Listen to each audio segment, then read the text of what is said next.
Close your eyes and listen.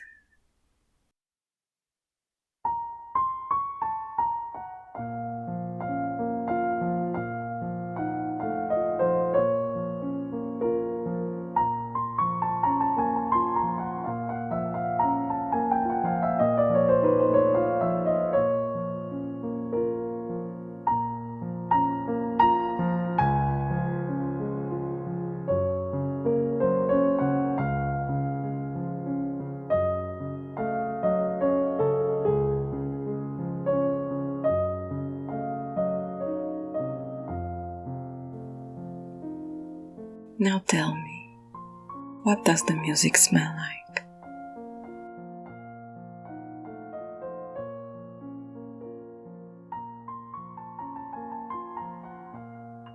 In 1708, Giovanni Maria wrote to his brother,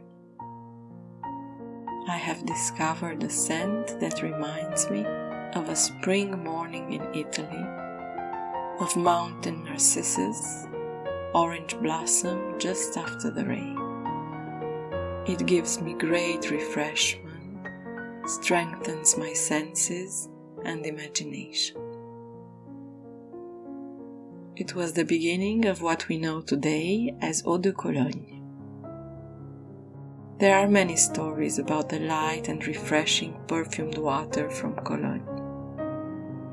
But the one that spoke to me the most was that of Giovanni Maria Farina and his Farina 1709. I keep my miniature, bought in Köln, as a precious reminder that something that is volatile can be powerful enough to create a different sensation every time someone smells it, and that for more than 300 years.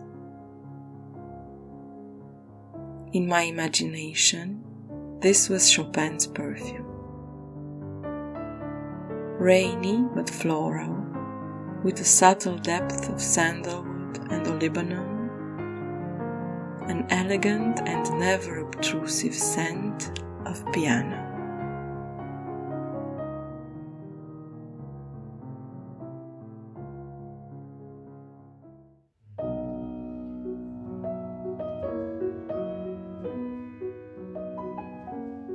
I make myself comfortable and get ready to enjoy the book. It's so short that every moment needs to be appreciated. When it comes to the interpretations of Chopin, I cannot resist the pleasure of recommending the recordings of Maria João Pires.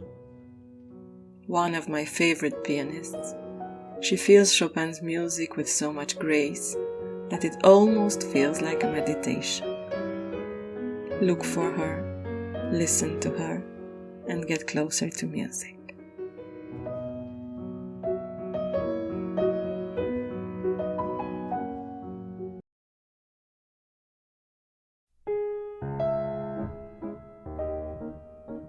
One of the phrases in the book got my attention in a very visual way. Bach proposes crayon sketches that you can color yourself, but not Chopin. His technique is more like watercolor. Everything blends in a unique way, and the blur of the harmonic contours looks like drops of water mixing their hues. I'm very fortunate to have an exceptionally talented watercolorist to call my dearest friend. She taught me to appreciate the subtlety and character of watercolor, its infinite elegance distilling itself from water and pigment. So maybe you wish to try playing with a brush, or simply appreciate great artists of this mastery.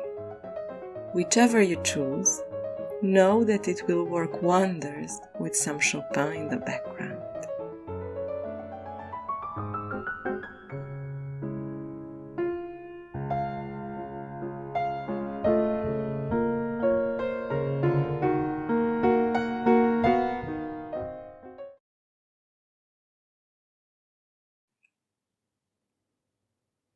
Everything I choose to speak about on this channel is in the spirit of balance. It will come as no surprise that while I wish to speak of good wine today, it is with an intention of awakening our senses and not numbing them. So if you choose to do so, drink responsibly.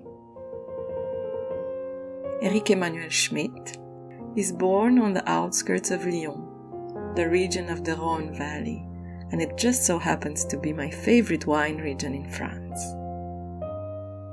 Now I have to admit that navigating the French wine culture is not an easy task, as the categories are strongly connected to the region, the sun exposition that the vineyard gets, and the name of the terroir. I personally feel more comfortable talking about types of grapes, as that gives me a better idea of what I'll drink, even before opening the bottle. And if you choose to take this road, it's easier to understand the wine region. For example, a red Côte du Rhône will definitely have these 3 types of grapes in some proportion: Grenache, Syrah, and Mourvèdre. The Grenache has almost no tannins and is not acidic, while the other 2 can develop a bit of both, balancing the whole. The notes will take you towards berries and black pepper, maybe licorice and spices if you have more Syrah. And when they age, they develop a light leathery undertone. This particular bottle comes from a domain that produces family wine since 1772.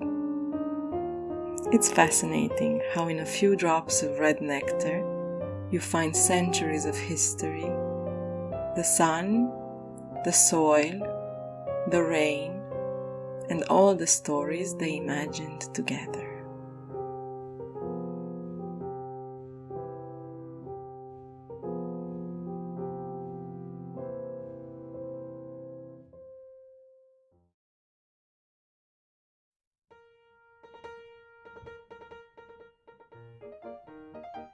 We'll end on a sweet note, that I'm hard-pressed to connect with the book.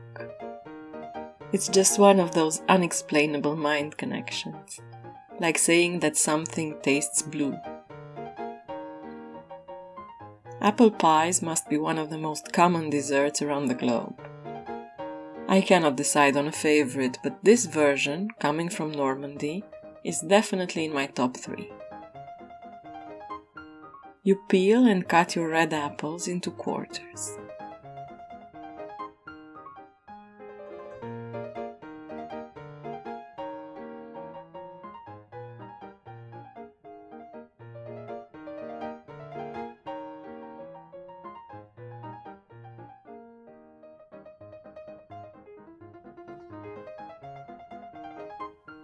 If you have the time, you make your own pie crust, but it will be just as delicious if you use ready-made puff pastry. So you line your pie mold with the pastry, then go in circles with the apple slices.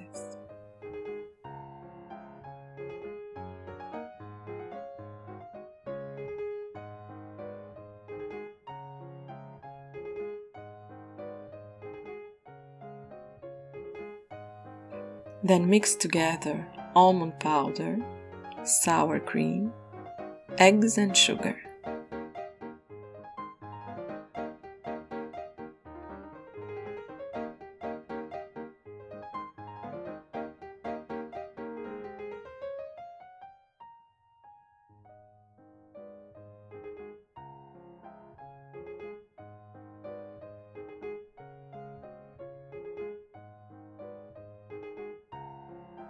And pour it over the apples.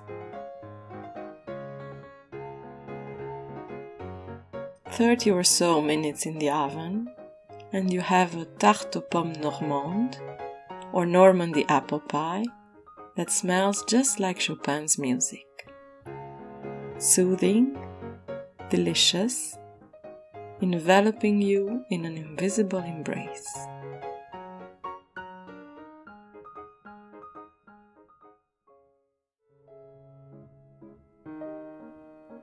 I had a wonderful time reading Madame Pylinska and the Secret of Chopin. The book itself is a jewel, and all that it inspired made me create an afternoon of well-being. I hope you'll give it a try. Maybe even in French, but we'll talk about reading in foreign languages some other time.